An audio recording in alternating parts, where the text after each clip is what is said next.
말씀 마태복음 5장 9절입니다. 마태복음 5장 9절 다 같이 한번 읽겠습니다. 시작. 학교를 하는 자는 복이 있나니 그들이 하나님의 아들이라 일컬음을 받을 것이며. 아멘. 이 시간 우리 찬양이 있습니다. 특송 여성 중창단 이번에 전국은 그래.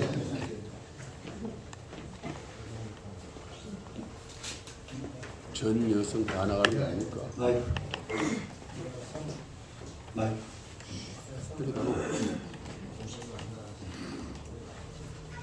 세계적인 여성 중창단.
할렐루야.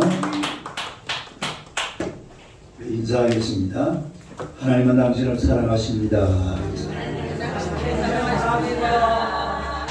한번 더 인사합시다. 하나님은 당신은 축복의 통로이십니다. 할렐루야. 이 말씀으로 화평하게 하는 자는 복이 있다. 이런 제목으로 함께 은혜를 나누고자 합니다. 다 같이 한번 읽겠습니다. 화평하게 하는 자는 복이 있다. 화평하게 하는 자. 이 말이 이 원어에 보면은 호이 에이로노 호이오이 호이 에이레노 호이오이 한번 읽어봐요. 시작. 호이 에이레노 호이오이. 이 말이 영어로 하면 피스메이커라는 말이에요. 원래 영어에는 사실 이런 단어가 없는 단어. 그런데 이걸 헬라어에서 이렇게 만들어 놓으면 상당히 의미가 있는 거예요. 무슨 얘기냐면 에이렌의 평화거든요. 에이렌. 그런데 에이렌만 있으면 되지. 그 뒤에다가 포이에오라는 동사를 붙여놨습니다. 원래 이런 단어가 사실 별로 없잖아요. 근데 평화, 그 다음에 만들다, 평화를 만들다. 그래서 영어도 할 수 없이 따라서 하다 보니까 피스메이커라는 말을 이렇게 만들어 놓은 거예요. 무슨 말인지 알겠어요? 이 말은 평화라는 말하고 만들다라는 말이 합쳐져서 이렇게 되어진 그런 단어입니다. 이것은 무슨 얘기냐면 평화를 만들기 위해서 노력하는 사람이라는 아주 적극적인 뜻을 가지고 있어요. 이러한 본문의 묘사는 평화가 깨어졌다 이 말이죠. 평화가 있으면 평화를 만들라고 말할 필요가 있어요, 없어요? 그럴 이유가 없죠. 근데 이미 평화가 깨어졌기 때문에 이 단어가 생성된 게 아주 재미있게 해서 만들어진 단어라는 거죠. 피스메이커, 평화를 만들어라. 그러니까 평화가 깨어진 세상이고 이 평화가 복원되어져야 된다. 그런 의미를 가지고 있다. 그런 얘기입니다. 그래서 복 있는 사람이 어떤 사람이냐면 세상에 평화를 만들어내는 사람. 이런 사람들, 다시 말해서 peacemaker, 에이레노 포이오스, 에이레노 포이오이, 이건 복수입니다. 포이오스라는 말은 단수로 되어 있고요. peacemaker, 피스메이커가 복이 있다. 평화를 만드는 사람이 복이 있다. 그런 의미죠. 우리 창세기에 보면 평화의 근본, 화평의 근본은 하나님과 모든 피조물 사이에 조화를 이룰 때에 거기에 화평이 있습니다. 다시 말해서 하나님은 천지를 지으시고 이걸 굉장히 만족해 하셨습니다. 창세기 1장 31절 한번 읽어봐요. 시작. 하나님이 지으신 모든 것을 보시기에 심히 좋았다. 저녁이고 아침이니 이는 여섯째다. 보시기에 심히 좋았다. 이렇게 만족하신 이유가 뭔가 하니까 모든 피조물이 하나님의 의도대로 조화를 이루었다. 이런 얘기예요. 이런 조화에는 몇 가지 근본이 있는데 그게 뭔가 하니까 하나님과 인간관계, 또 인간과 인간관계, 그리고 인간과 자연관계, 피조물의 관계죠. 이런 관계 속에서 이게 잘 조화가 되니까 참 멋진 거예요. 아름다운 세상이 된다 이 말이에요. 근데 이게 깨져버리면 곤란하죠. 하나님께서는 자연에게 자연 법칙을 주셨습니다. 자연 법칙. 자연은 자연 법칙 따라 사는 돼요. 이거 봐요. 제가 이거 지난주에 우리 참하고 둘이서 이거 갖다 넣었거든요. 왜 넣었느냐? 이유가 뭐예요? 추워서 얼어서 죽어버리더라고. 이거 하루아침에 죽어버리더라고. 내가 원래 경험을 했고 그래서 막 그것도 갖다 넣어놨어요. 이게 자연 법칙. 얼어서 죽어버린다. 이 자연은 자연 법칙에 따라서 산다 이 말이죠. 그러면 인간은 어떻게 사느냐? 인간은 하나님의 말씀의 계명을 주셨습니다. 하나님께서 자연에게는 뭘 주셨고 자연 법칙을 주셨고 인간에게는 하나님의 말씀의 계명을 주셨습니다. 말씀의 개념. 그러니까 자연은 자연 법칙을 따르면 되지만 인간은 하나님의 말씀의 계명을 따라야 될 줄로 믿습니다.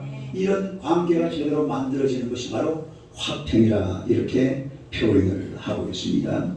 첫째로 깨어진 화평에 대해서 우리가 한번 살펴보겠는데요. 한번 읽어보세요. 깨어진 화평. 이 세상에서 화평이 깨어졌어요.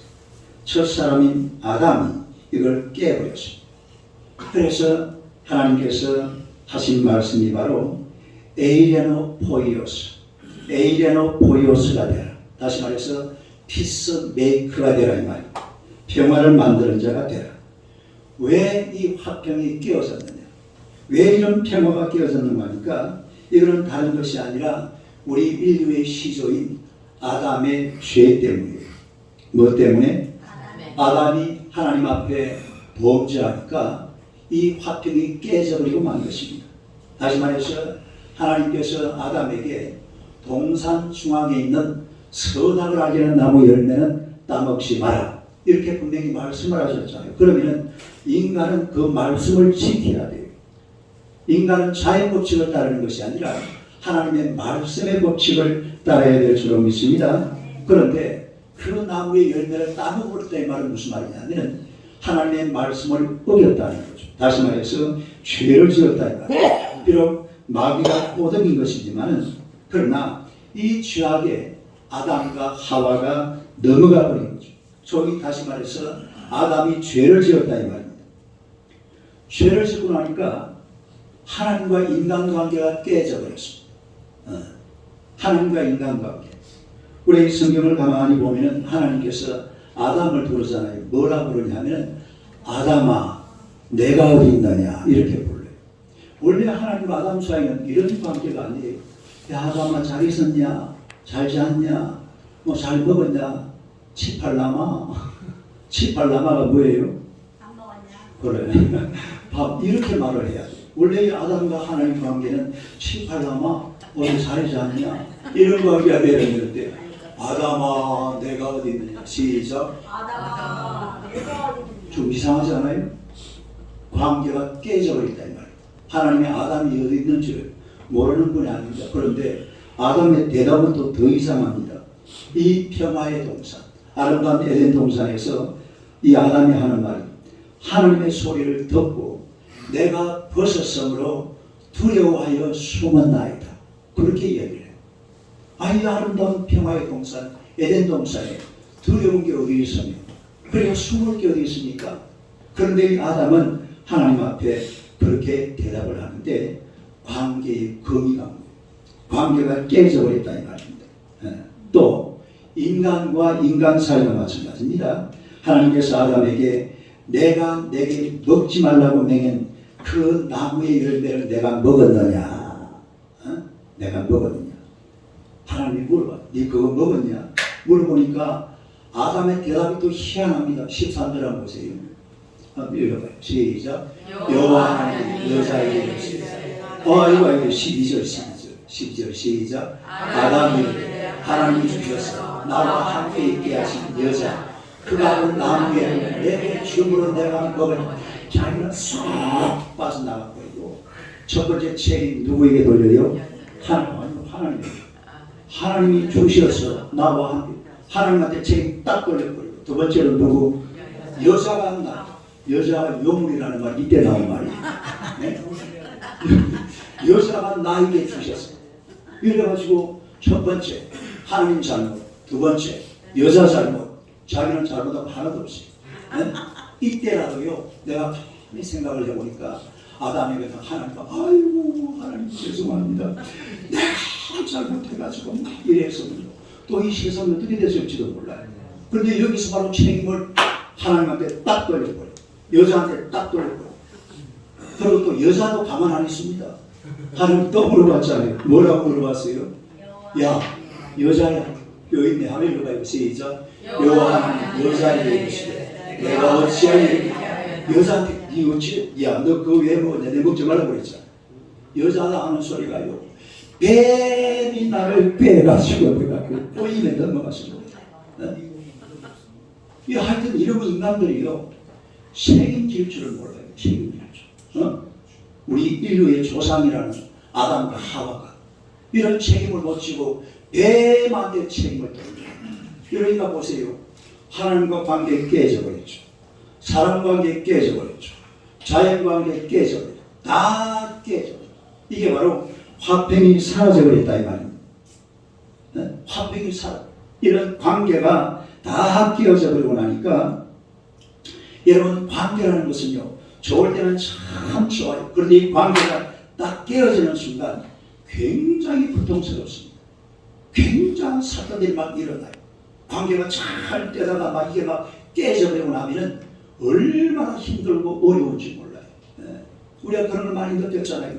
제가요 결혼하고 나서 처음으로 우리 사모님이 아침에 일어났는데 말을 안 하더라고요. 이게 부부싸움이라는 거구나. 그걸 내가 순간적으로 느꼈거든요. 그래가지고 막 밥만 먹고 학교 왔어요.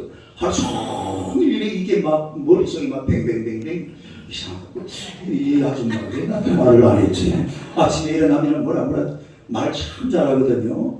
뭐라 종일 샀는데 막 잔소리하고 한마디 말도 안 하고 막 앞만 깍채고 어이구 하루 종일 뭐 얼마나 고통스러웠는지 몰라. 여러분 이 관계라는 것은 가까운 사이에서 관계가 이루어지고 이 관계가 딱 끼어지는 순간 엄청난 고통을 가져오는데 이게 바로 관계라는 거예요. 네? 로마서 1장 봅시다. 로마서 1장 29절부터 한번 읽어봐요. 시작. 모든 불의 분쟁, 시기, 아득한 자, 순수한 자. 30절. 비방하는 자, 하나님께서 미워하는 자, 능유하는 자, 교만하는 자, 사랑하는 자, 아들 도망하는 자, 부모를 외역하는 자, 우매한 자, 배약한 자, 무정한 자. 지속을 하면 다 들어있습니다. 인간이 이런 거예요. 관계가 깨지고 나면 오만 잡다한 것들이 우리 저를 이렇게 힘들게 만드는 게 이게 가까운 사이의 관계라는 원수가 되어버린다 이 말이에요. 차라리 멀리 있는 사람들은 괜찮아요. 미국에서 무슨 일이 일어나든지 말든지 우리가 무슨 상관이 있습니까? 그런데 바로 내 가정에서, 내 집에서, 내 아내와 내 자식들과 이런 관계가 문제가 생겨나면 얼마나 고통스러운지 몰라요.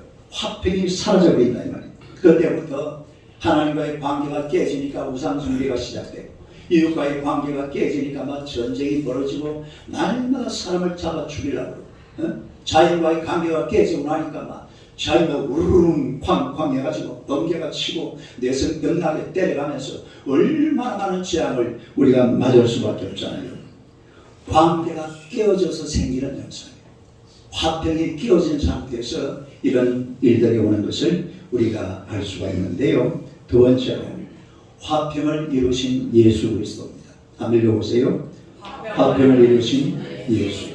하나님과의 관계, 또 인간과의 관계, 피조물 관계, 이런 관계가 다 깨져버렸어요. 그리고 화평은 사라져버렸습니다. 그 원인이 뭐냐면 바로 죄 때문이에요. 죄. 따르게 죄. 이 하단과 하와가 하나님의 말씀을 어긴 것이 이게 죄거든요. 이런 죄라는 놈만 없애버리면 이런 관계가 다시 회복될 줄로 믿습니다. 죄를 없애버리면 돼. 죄라는 놈이 더 이상 세상에서 발붙이지 못하도록, 죄가 활동할 수 못하도록 이렇게 죄를 잡아버리면, 죄가 없어져버리면 모든 관계가 다시 아주 새롭게 회복될 줄로 믿습니다. 문제는 죄라 이 말이죠. 죄. 그런데 이 죄를 도대체 어떻게 다스릴 수가 있느냐. 히브리서 9장 22절요. 시작. 히브리서 9장 22절. 율법을 따라 한다고? 피 흘림 우리가 하도 많이 들은 이야기죠. 피 흘림이 없은즉 죄 사함이 없느니라. 시작. 피 흘림이 없은즉 죄 사함. 피 흘림이 없으면 죄 사함이 없다. 죄를 없애버리고 죄를 잡아버리고 죄를 쫓아버리고 죄를 멀리해버리면 우리가 오늘 이 세상 살면서 죄가 사라져버리고 나면 세상은 정말 화평이 넘치고 평화가 넘치는 그런 세상이 될 줄로 믿으시기를 축원합니다. 그래서 죄를 없애버려야 되는데 이 죄를 어떻게 없애버릴 수가 있느냐. 우리가 레위기 17장 11절 한번 읽어봐요. 시작. 육체의 생명은 피에 있습니다. 내가 이 피를 너희에게 주어 제단에 뿌려 너희의 생명을 위하여 속죄하게 하였나니 생명이 피에 있으므로 피가 죄를 속하는 생명이 어디에 있어요? 피에 있기 때문에 피가 죄를 속하게 되는 줄로 믿습니다. 그래서 우리가 구약 성경을 보니까 소, 양, 염소, 비둘기 이런 짐승들이 얼마나 많이 우리 죄 때문에 죽었는지 몰라요. 네? 요세푸스의 기록에 하면 어느 6월절날 예루살렘에서 죽은 양 숫자가 나오는데 30만 마리가 도살됐다. 예루살렘에서. 예루살렘 가보시면 조그마한 도시 산 위에 있어요. 그런데 그 300사람 한 산 예루살렘에서 6월절날 30만 마리가 도살되었으니까 예루살렘 전체가 피로 넘치게 되는 거죠. 예? 왜 이런 피가 넘치는 도시가 될 수밖에 없는 거니까 죄를 용서받아야 되니까. 예? 이런 엄청난 짐승들이 피를 뿌렸는데 이 피뿌림을 대신해서 우리 예수님께서 이 땅에 오신 줄로 믿습니다. 예수님께서 오셔서 한 번 십자가를 지심으로 자신의 피로 이 모든 짐승들의 피를 대신하셨다 이 말이에요. 히브리서 9장 12절을 봅시다. 시작. 염소와 송아지의 피로 하지 아니하고 오직 자기의 피로 영원한 속죄를 이루사 단번에 성소에 들어가셨느니라. 그러니까 소나 양이나 염소는요 금년에 피를 흘리고 내년에 또 올리고, 그러니까 금년에 30만 마리, 내년에 30만 마리, 그 다음에 또 30만 마리, 해마다 30만, 300만. 지금 인구가 80억이라면 80억이 한 마리씩만 더 있고 양 몇 마리가 죽어야 돼요? 80억 마리가 죽어야 돼요. 엄청난 피를 쏟아부었다 이 말이에요. 그 이유가 뭐냐면 죄를 용서받는 비결은 피 흘림밖에 없는 줄로 믿습니다. 그래서 이 피를 흘리시기 위해서 예수님께서 이 땅에 오셨다가 자기의 피를 쏟으시고 십자가에 오늘 저와 여러분의 모든 죄를 용서해 주신 줄로 믿습니다.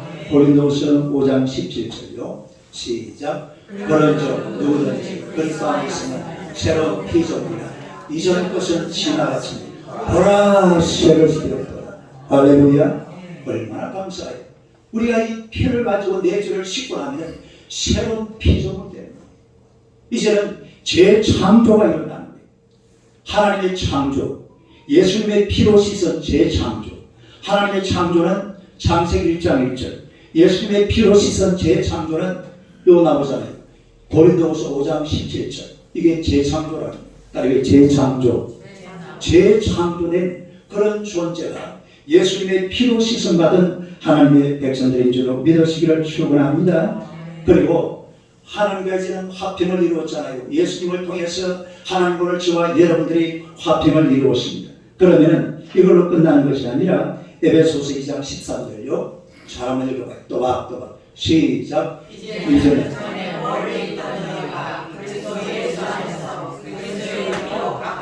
전에는 멀리 있던 너희가 이제는 그리스도의 피로 가까워졌느니라. 할렐루야. 놀라운 메시지입니다. 놀라운 축복의 메시지. 원래 이건 무슨 말이냐면 이방인과 서민 이스라엘은 완전히 그냥 이거 뭐 멀리 있는 정도가 아니 완전히 삼각관계 원수지간이었어요. 그런데 예수 그리스도의 피가 이방인과 유대인을 하나로 만들어 주신 줄로 믿습니다. 예수 그리스도의 피가 이방인과 이 유대인들을 하나로 만들어 줬다. 그래서 이 세상도 그래요. 정말로 인간과 인간이요 가까워지려면 예수 그리스도의 피가 있어야 돼요. 네? 뭐가 있어야 돼요? 예수 그리스도의 피가 오늘 인간과 인간 사이를 가깝게 만들어 주는 줄로 믿으시기를 축원합니다. 그 사람들과 가까워지는 것도 사람들끼리 아이고 안녕하십니까, 어이구 반갑습니다. 뒤에는 뭐 이상한 거 끼워놓고 하는 소리. 뭐 여기다 아무걸 하나 품고 어이구 안녕하십니까. 이게 인간의 모습. 그런데 예수님의 피로 사람들 접근하면 전혀 그런 게 없습니다. 예수 믿는 사람 보면 저게 나한테 뭘 바라는 거지? 아무것도 안 바래요. 여 사람은 쳐다봐요. 나 당신한테 바라는 거 아무것도 없어요. 시작. 뭐 있어요 없어요? 실천하는 것도 없어요. 우리 장모님은 뭐 있는가 봐. 나한테 역사를 잘했는데 뭔가 나한테 바라는 게 있는 거야. 밥도 먹지요. 그렇구나. 차도 먹지요. 그리스도의 피로 맺어진 사이. 이게 사람과 사람 사이를 얼마나 가깝게 만들어주는지 모른다니까요. 데이비드 리빙스턴은 아프리카에서 평생 복음을 위해서 헌신한 그런 분입니다. 박사 학위가 5개. 네? 뭐 그냥 유럽에서만 떵떵거리면서 살 수 있는 빅토리아 여왕이 이 리빙스턴을 얼마나 좋아했는지 모릅니다. 그런데 아프리카 와서 평생을 마쳐버렸잖아요. 그리고 사람들이 리빙스턴을 보고 당신의 헌신은 정말 하늘에서 빛날 것입니다. 이럴 때에 리빙스턴이 하는 말이 뭐랬는지 아세요? 사람들은 내가 아프리카에서 생애 대부분을 보냈다는 사실을 헌신이라고 말합니다. 그러나 하나님께서 주신 은혜의 빚을 생각하면 그것은 보잘것없는 것입니다. 이것은 헌신이 아니라 나의 특권입니다. 이렇게 말했어요. 이렇게 헌신하는 것을 헌신이 아니라 남들이 보면 전부 다 헌신인데 자기를 특권이래요. 이렇게 헌신한 분이 바로 리빙스턴입니다. 그의 묘비명에 아프리카 빅토리아 북부원시에 있는 그 묘비가 하나 있어요. 거기에 이렇게 적혀져 있어요. 당신이 오시기 전에는 어둠 가운데 살았는데 당신이 떠난 후 우리는 빛 가운데 삽니다. 와, 아이고, 내가 이걸 적으면서 가슴이 뭉클하다. 너가 뭉클해? 진짜라니까요. 내가 뭐 거짓말 하겠어요. 한번 따라해봐요. 당신이 오시기 전에는 어둠 가운데 살았는데 당신이 떠난 후 우리는 빛 가운데 삽니다. 그 흑인들은 누가 돌봅니까? 흑인들은 진짜 앞에서 보니까요, 지탄이 많이 봤죠. 인간 같습니까? 솔직히 인간 같아요. 큰일 납니다. 그렇게 하면. 내가 진짜 LA 공항에서 딱 그 셔틀버스를 탔는데 내 앞에 큰 흑인 여자가 한 사람 만나겠더라. 근데 이 여자가 맞으면 새카만 사람. 이빨만 하얗더라고. 옆에 몇 명 되고. 진짜 인간 같지가 않아요. 이걸 아니 순수한 마음이 그래요. 그런데 그걸 백인들이 그걸 받아들이겠어요. 그러니까 백인들이 마을을 만들어 놓고 우리 지금 동생이 살고 있는 오렌지 카운티가 원래 그런 마을이었답니다. LA에서 흑인들이 막 들어오니까 오렌지 카운티로 백인들이 나와서 마을을 만들었어요. 백인들만. 그래 조금씩 또 누가 들어와요? 흑인들이 들어오니까 또 백인들은 또 떠나버려요. 그런 곳이 아무도 안 가는데 평생을 바쳐서 그것도 특권이라면서 이 그리스도의 피가 만들어낸 작품이에요. 누가 만들어냈다고? 그리스도의 피가, 이게 인간이 만들 수 있는 게 아니에요. 그리스도의 피가 만들어 놓은 그런 작품이라 이 말입니다. 세계 3대 폭포 중에 하나인 이분이 방금 내가 요 사진 이분이죠. 리빙스턴이에요. 이 또 다음 사진인데 이게 무슨 폭포? 빅토리아 폭포. 세계 3대 폭포 중에 하나죠. 이 폭포를 누가 발명했느냐? 누가 발명했어요? 이명호는 아닙니다. 리빙스턴이 알겠지? 리빙스턴이 이 폭포를 이래가지고 폭포를 발견했고는 빅토리아 여왕, 그 당시 여왕 이름이 빅토리아. 그래서 빅토리아 폭포라고 붙였죠. 자연과도 가까웠어요. 빅토리아 폭포를 발견한 게 리빙스턴이 아니라 그리스도의 피입니다. 다음에 그리스도의 피, 그리스도의 보혈이 이 빅토리아 폭포도 발견하게 그렇게 만들어놨어요. 자연과도 인간이 가까워지는 이런 놀라운 은혜가 임한다 이런 얘기죠. 비비 힐이라는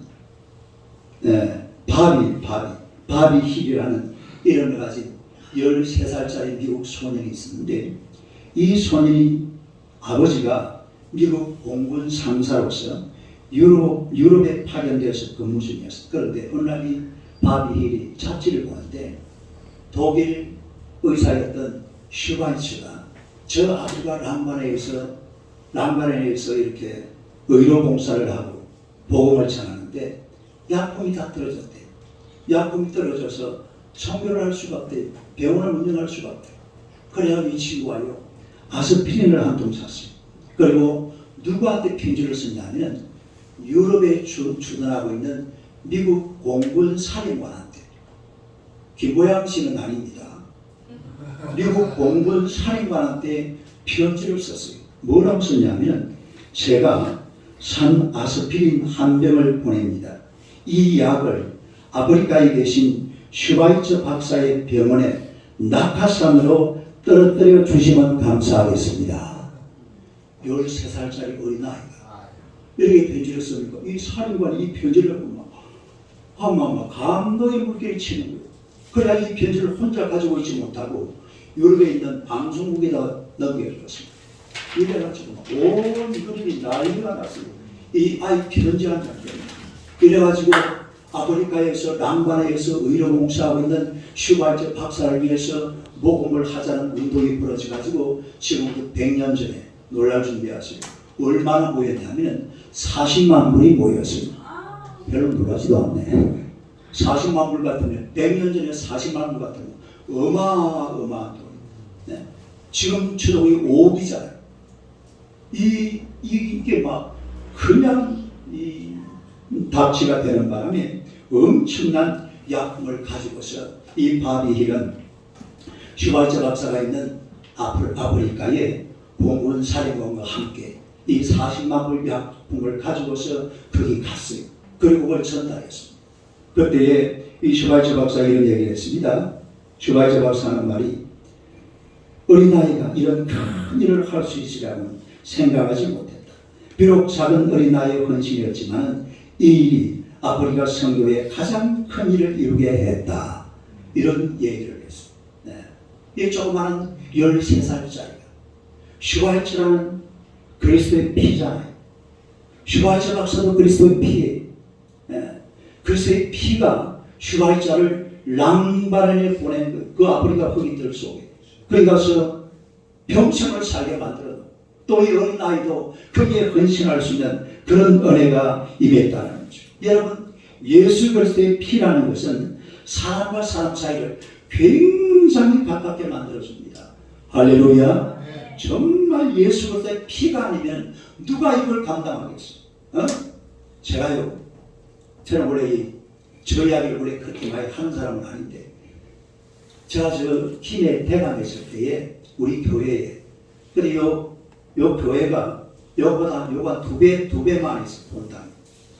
이래 좀 모였는데 술꾼들이 주일날 몇 명씩 교회에 오냐면 한 20-30명이 교회를 옵니다. 술꾼이 몇 명? 술꾼도 보통 술꾼이 아니에요. 완전히 그냥 냄새가 들어오면 온 교회가 그 냄새. 네. 근데요, 이 친구들이 나중에 하나씩 이렇게 뭐 이렇게 변화되고 죽고 이렇게 되더라고요. 나중에 팀에서 그 경찰서에서 나보고 뭘 했는지 아세요? 서민이라고 해요. 서민. 아니 그 사람들을 돌봐주는 게 그냥 되겠어요. 네.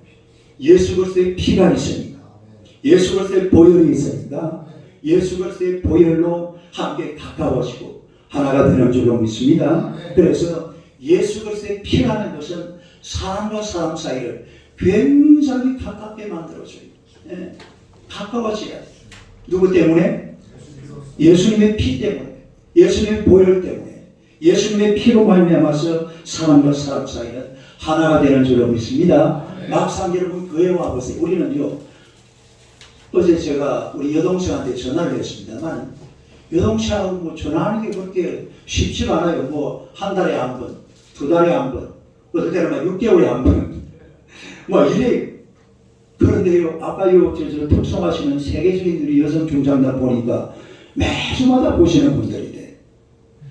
안집사님도 매주마다 보시는 분이고, 백교사님도 매주마다 보시는 분이고, 다 매주마다.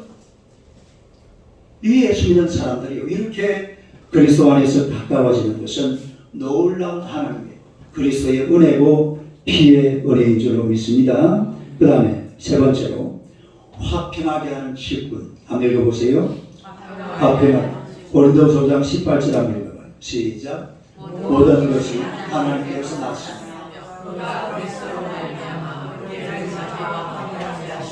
또 우리에게 화목하게 하는 직분을, 화목하게 하는 직분. 화목하게 하는, 왜 여러분 오늘 우리 그 본문이 어떻게 되어 있냐면 화평하게 하는 자는 복이 있나니 그들이 뭐라고 했어요? 하나님의 아들이라 일컬음을 받을. 왜 하나님의 아들이라고 했느냐면 원래 화평하게 하는 자가 누굽니까? 예수 그리스도잖아요. 예수님의 피가 하나님과 사람 사이를 화평하게 만들고 사람과 사람 사이를 화평해, 사람과 인간 자연 사이를 화평해. 이게 누가 한다고? 예수님이 하시는 중보자 역할이에요. 이게 사람이 할 수 있는 일이 아니에요. 그런데 우리 예수님께서 오늘 저와 여러분에게 이 직분을 주신 줄로 믿습니다. 이거 딱 적어놨잖아요. 다시 한번 읽어봐요. 시작. 모든 것이 하나님께서 났으며 그가 그리스도로 말미암아 우리를 자기와 화목하게 하시고 또 우리에게 화목하게 하는 직분을 주셨다. 할렐루야. 그 직분을 오늘 저와 여러분에게 위임하신 줄로 믿습니다. 예수님의 하나님의 아들이 되어서 오늘 저와 여러분이 뭐가 됐단 말입니까? 하나님의 아들이 됐다. 그래서 그렇게 적어놓은 거예요. 네? 그 본문이 그런 뜻이에요. 오늘 우리가 이 땅에서 살아가는 동안에 그야말로 화평하게 하는 직분을 받았습니다. 누가? 내가. 오늘 여러분이 화평하게 하는 이런 직분을 가지고 있는 줄로 믿습니다. 여러분 보세요. 십자가는요, 예수님이 지시면 끝난 거예요. 십자가를 여러분이 쓸 필요 없어요. 내가 십자가 지겠노라 거짓말입니다. 십자가는 예수님이 지셨어요.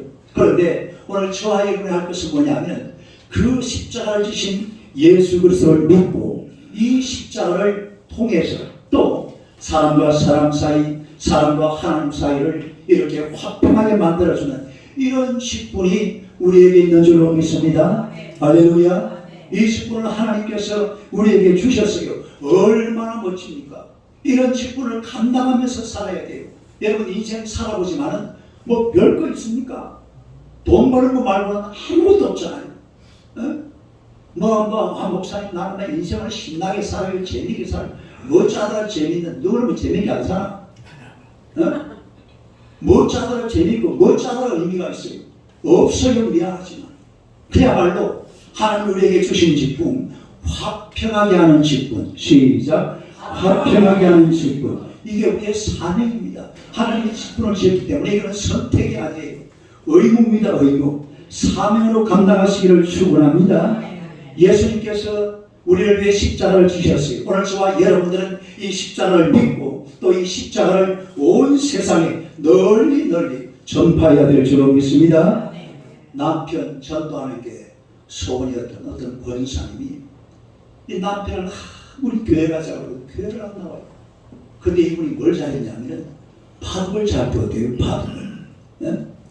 그래서 마침 거기에 목사님도 저도 바둑을 좀 둡니다만 거기에 목사님도 바둑을 잘 뒀대요. 그래서 권사님이 아니 목사님 우리 남편하고 좀 집에 가셔서 바둑을 좀 두시면서 전도를 좀 해주세요. 이래서 목사님 아 그래요. 그렇게 합시다. 그래가지고 목사님이 이제 시간을 정해놓고 집에 가서 바둑을 두었습니다. 바둑을 떴는데 권사님이 저쪽에서 지켜보니까 목사님이 한마디 말도 안 하는 거예요. 바둑만 딱 두고 그냥 집에 가버리면 교회로 가버리면 그리고 정기적으로 일주일에 한 2번씩 와가지고서 계속 바둑을 떠요. 한마디 말도 안 해요. 목사님 그냥 바둑만 두고 조용히 집에 가시오. 그런데 어느 날 목사님이 바둑을 뜨고 나서 바둑을 뜨고 난 마지막에 어떻게 해요? 돌을 가리잖아요. 흰 돌, 검은 돌을 가리면서 목사님이 그러는 거예요. 보세요. 박 선생님, 우리도 언젠가 이렇게 흙과 백으로 나뉘어서 나무통에 들어갈 날이 올 것입니다. 바둑 잘 두었습니다. 그러고 그냥 목사님이 가셨어요. 그런데 이 박 선생님 머릿속에 목사님의 말씀이 계속 맹도입니다. 우리도 언젠가는 이 바둑돌처럼 흙과 백으로 나누어서 어디에 들어간다고? 나무통에 들어간다. 그 나무통이 뭡니까? 관이잖아, 관. 아, 이게 막 계속 맹도고 잠이 안 오는 거예요. 그래가지고 한 일주일 동안 잠도 못 자고 있다가 그 다음 주일날 목사님 앞에 와서 딱 보니까 교회에 앉아있더랍니다. 할렐루야. 고민이 되었던 검은 돌은 어디로 가요? 지옥. 내가 검은 돌 자진 듣고 이건 아니야. 검은 돌은 지옥 가고 흰 돌은 천당 가고 이런 게 막 머릿속에 맴돌 거다.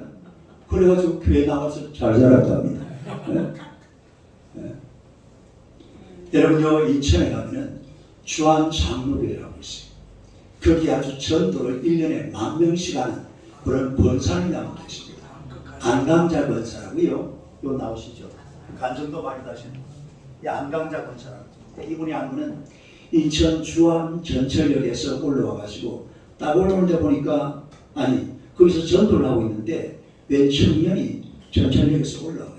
그래서 이 청년에게 예수 믿으세요. 그리고 전도제를 나누셨는데 아이 청년이 막 기도 안 들어가 그냥 가는 거예요.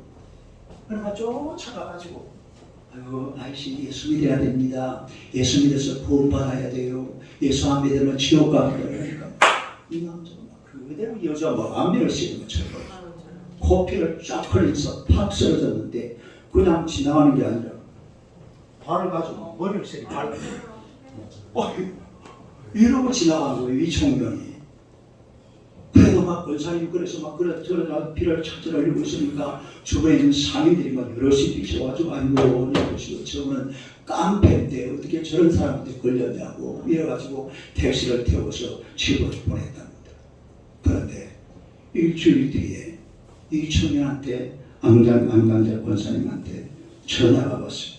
뭐라고 전화가 왔냐면 지금까지 수없는 사람을 때리면서 살아왔지만 아무 일이 없었는데 아주머니를 때리고 난 그날부터 저는 밤마다 땅바닥에 쓰러져 있는 아주머니의 얼굴이 얼어버려서 일주일 동안 잠을 한숨도 못 잤습니다. 저를 용서해 주세요. 아주머니가 믿는 예수님 저도 믿어도 되겠습니까? 되나 말다. 할렐루야. 이래가지고 이분이요 교회 나오기 시작했는데 이분이 선교사. 지금은 필리핀에 김기영 선교사라고 선교사가 되어 있다는 거예요. 권사님 코피가 줍니다. 이렇게 말해요. 선교사가 되어서 얼마나 선교사역을 열심히 잘 감당하고 있는 것입니다. 여러분, 예수 믿는 사람들은 화평하게 하는 직분을 가지고 있어요. 제가 요즘 기도를 열심히 하잖아요. 요즘 기도를 하는데 자꾸 새벽마다 하나님이 강서대학 가서 전도하랍니다. 말씀 강서대학 가서. 그래서 제가 강서대학 그 의하고 우리 교회는 좀 이래 나이도 좀 되고 이래서 막 이 대학 시간 들어서 막 갈 생각도 안 하고 있었거든요. 자꾸 그 기도할 때마다 그것이. 그래서 지난 금요일날 우리 집사람하고 둘이서 강서대학에 올라가 봤어요. 올라가서 이렇게 우리가 이거 전도 있잖아요. 그거하고 이렇게 휴지하고 이렇게 나눠주는데 아이 친구들이요 전부 힌두교 신자들인데 다 교회 오겠답니다. 전화번호를 제가 지금 9개를 받아놨어요. 그리고 한 명만 받아놓은 게 아니라 전화번호 하나에 3명, 2명 우리 같이 사니까 이분한테 전화하면 전화가 다 됩니다. 이래가지고 지금 전화번호 9개 받아놨거든요. 내가 지금 다음 주일은 월, 화, 수, 목, 금, 토 우리 집사람하고 2시에 강서대학에 전도하러 가기로 했어요. 지금 다음 주일날 여기 몇 명을지 모릅니다. 준비하고 있어요. 정말 이분들이 굉장히 선수하더라고요. 그러니까 이 친구들이 전부 다 네팔 사람들입니다. 네팔은요 인도하고 달라요. 인도는 힌두교 완전히 골통분자들이거든요. 근데 네팔은 불교하고 힌두교하고 섞여가지고 긴가민가 헷갈려. 우리 저 앞으로 저 탕창만이나 우리 지다리아 목사님이 그 친구들 좀 관리해도 됩니다. 원래 우리 교회에 누가 올라가 그랬냐면 미얀마 친구들이 여기 올라가 그랬어요.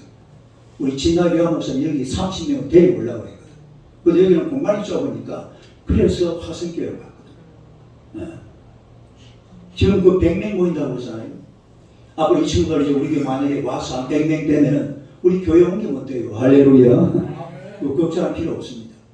그래서 하여튼 다음 주일날 몇 명이 올지는 모르지만 동대문에서 저 신림동에서 이 친구들이 오겠다 약속을 받아놨습니다. 이 잘 안 되는 영어 한글은 잘 못하더라고. 이 브로큰 잉글리시를 가지고 There is a church festival 교회 축제가 있다. 다음 주일날 꼭 오라. 그러니까 다 오려고 그래요. 올 줄로 믿습니다. 기도에 열심히 하세요. 이게 사실은 네팔 사람들 여기 때로는 이게 선교예요. 이 네팔 애들이 우리나라 대학에 다니고 있다 이 말은 거기에서는 잘 사는 친구들입니다. 제법 사는 친구들. 또 그 친구들이 예수 믿고 그 돌아가면은 그야말로 선교 사역을 감당하게 되는 거죠. 그래서 정말 우리가 이 땅에서 가장 귀한 직분이 뭐냐면 화평케 하는 직분이에요. 화평하게 하는 직분. 이 주분 잘 감당하시기를 축원합니다. 오늘 본문을 다 같이 한번 읽어봅시다. 시작. 화평하게 하는 자는 복이 있나니 그들이 하나님 앞에 은혜를 받을 것입니다. 오늘 저와 여러분들은 예수 그리스도로 말미암아 화평을 이루었습니다. 이 아름다운 화평을 온 땅에 전파하고 선포하는 또 이 귀한 직분을 잘 감당하는 하나님의 백성들이 되시기를 주님의 이름으로 축원합니다. 할렐루야. 자, 우리 오늘 말씀을 한번 생각하면서 하나님, 내가 피스메이커로 화평을 만드는 자로 이 땅을 살아가 또 주의 복음을 널리 전파해서 하나님의 영광을 드리는 주의 자녀들 될 수 있도록 우리 다음 주일날 또 새생명 축제를 위해서 우리 주여 세 번 부르고 기도합시다. 주여 주여 주여. 하나님 아버지 감사합니다. 주의 백성들을 우리 하나님이 사랑하시고 정말 평화가 깨어진 세상에서 예수 그리스도를 이 땅에 보내주시고 우리 안에 하나님과의 아름다운 평화를 이루게 하시고 또 내 삶의 현장 속에서 내 주변에 있는 사람들과 아름다운 관계, 평화의 관계 속에 살아갈 수 있도록 은혜 베풀어 주신 줄로 믿습니다.